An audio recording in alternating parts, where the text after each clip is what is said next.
7월 3일 금요일 나의 노래 나의 시편. 오늘은 주의 장막이라는 제목으로 함께 묵상하겠습니다. 성경 말씀은 시편 15편 1절부터 5절까지입니다.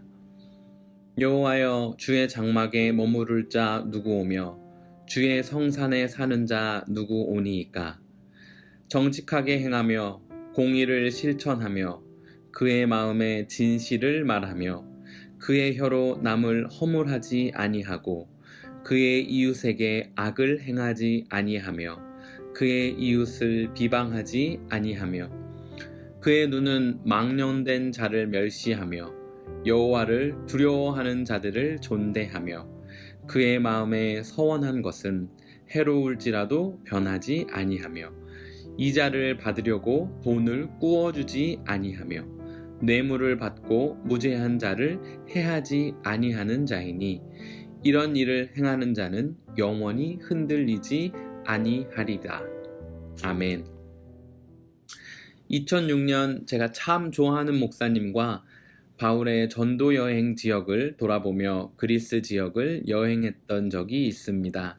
아테네, 고린도, 데살로니카, 베레아, 그리고 밤모섬 등등 이곳저곳을 돌아본 기억이 아직도 생생합니다.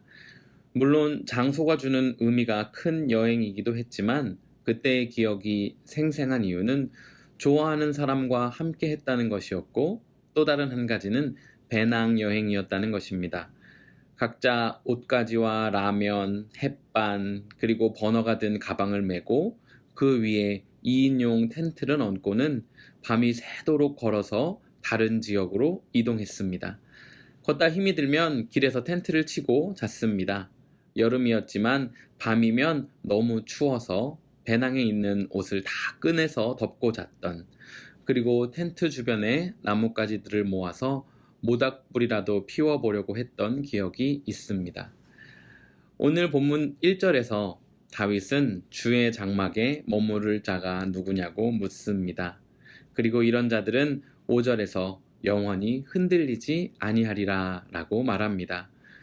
그런데 오늘 1절에서 나온 주의 장막을 NASB는 Your Tent라고 번역했습니다. 히브리어로 오헬이라는 이 단어는 정말 텐트라는 의미를 가지고 있으며, 구체적으로는 노마드 텐트로 광야 생활에서 사용되는 것을 의미합니다.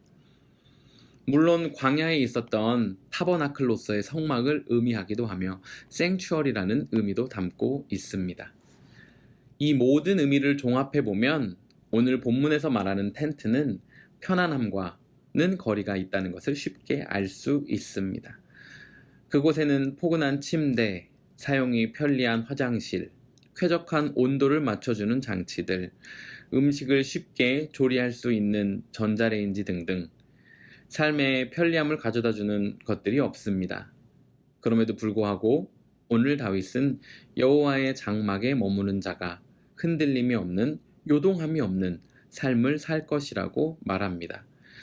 그리고 시편 84편에서 저자는 주의 궁정에서 한 날이 다른 곳에서의 첫날보다 나은즉 악인의 장막에 사는 것보다 내 하나님의 성전 문지기로 있는 것이 좋다고 고백합니다.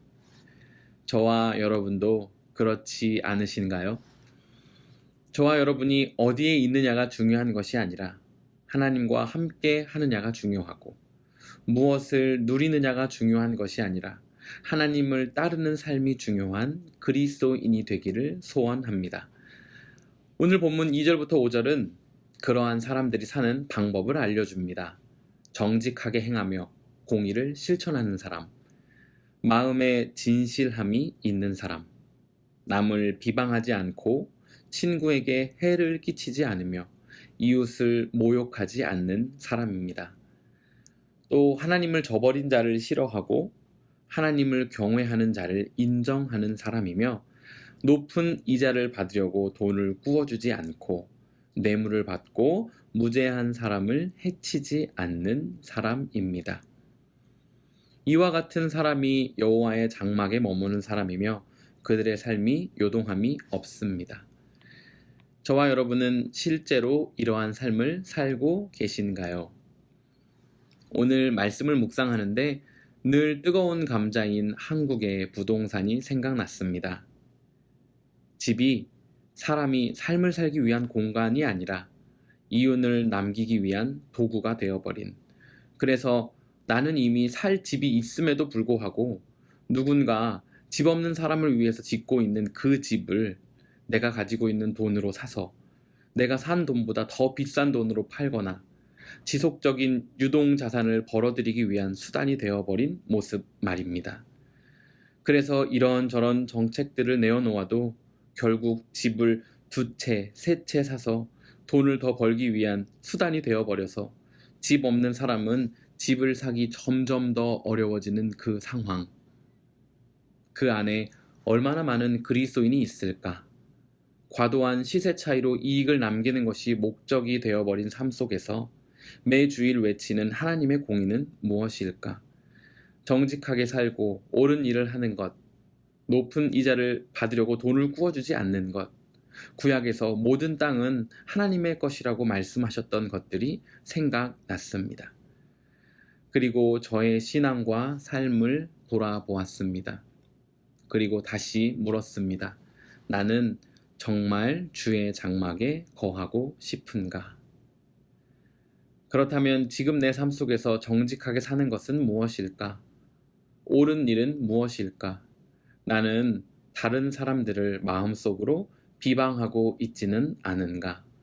세상이 말하는 성공과 만족을 얻기 위해 하나님이 없는 방법, 그리고 그러한 방법으로 무언가 이루었다고 하는 이들을 향한 동경의 마음이 있지는 않은가를 물어보았습니다.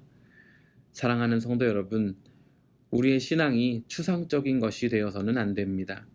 말씀이 구체적인 실제가 되어 삶으로 드러나야만 합니다.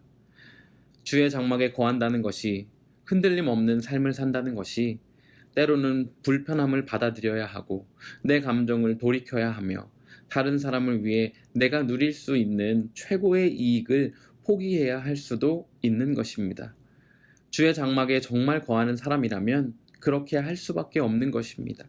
왜냐하면 그 장막에 거하는 분이 그렇게 하기를 원하시기 때문입니다. 그렇게 할 때만 흔들리지 않을 수 있는 것입니다.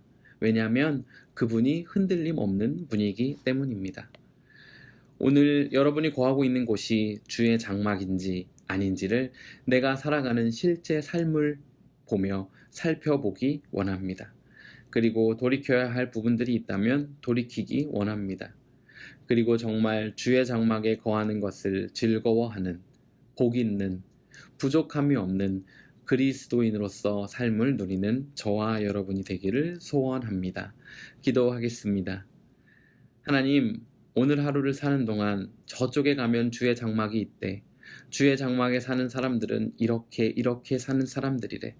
그들의 삶 속에는 요동함이 없대 하는 삶을 사는 것이 아니라 비록 광야 속의 텐트이지만 삶의 어려움과 감정의 문제들이 남아있지만 주와 함께 장막에 거하는 삶을 살며 하늘나라를 경험하는 하루가 되게 하여 주십시오. 감사드리며 예수님의 이름으로 기도했습니다. 아멘.